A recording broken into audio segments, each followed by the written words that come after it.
Finally, we have the knowledge base. And so we're really proud of the knowledge base module. It really supplements the agentic workflows in a way that is very complementary. So first thing to note is that there could be multiple knowledge bases in an organization. And what you can kind of do in here after you kind of establish a connection. So that's usually the first step. You'd come in here, establish a connection, pick from a wide variety of connectors that we do have. And from there, you can start to build your data model. So what you could do is start to bring in all the tables and fields that you want Lumi to know about. You can rename any vague columns that come up. So NO underscore can be renamed to item ID. You can see a sample of the table that Lumi understands. And then you can click here to see some sample meta properties. So shows you the percentage null, the max values, the min values, and things like that. So all of this is just context that's made available to Lumi so that it can pull from when answering users' questions, right? So a lot of flexibility over here.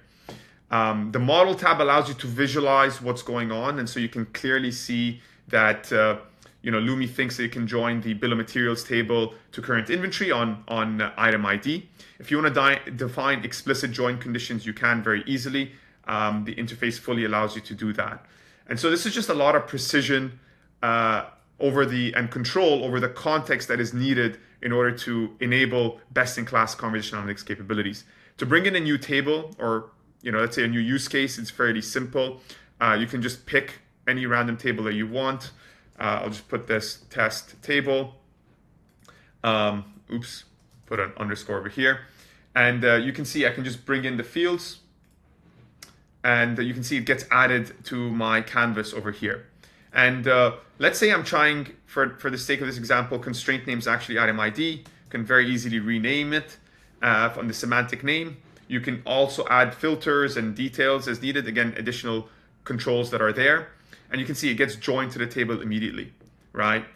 Based on the semantic name that we just defined. So again, a very easy way to just build semantic layers, data models that are rich in context so that the agents know how to navigate through them. The business context tab allows you to just define metrics, details, KPIs, default behaviors in just plain language. We've seen people be really creative with what you can do here. But again, all of this is just context that is available to the agents so they can pull from in order to answer users' questions.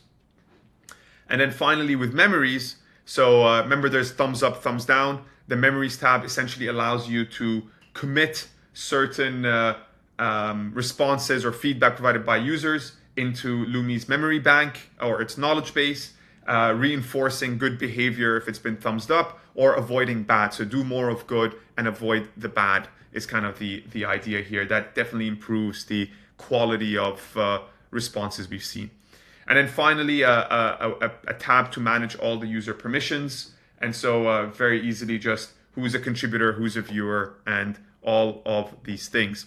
So in a nutshell, the knowledge base just gives you, again, a lot of precision over the context you need in order to enable high quality responses from AI agents and agentic systems like Lumi. Thanks for watching. Stay tuned for more videos.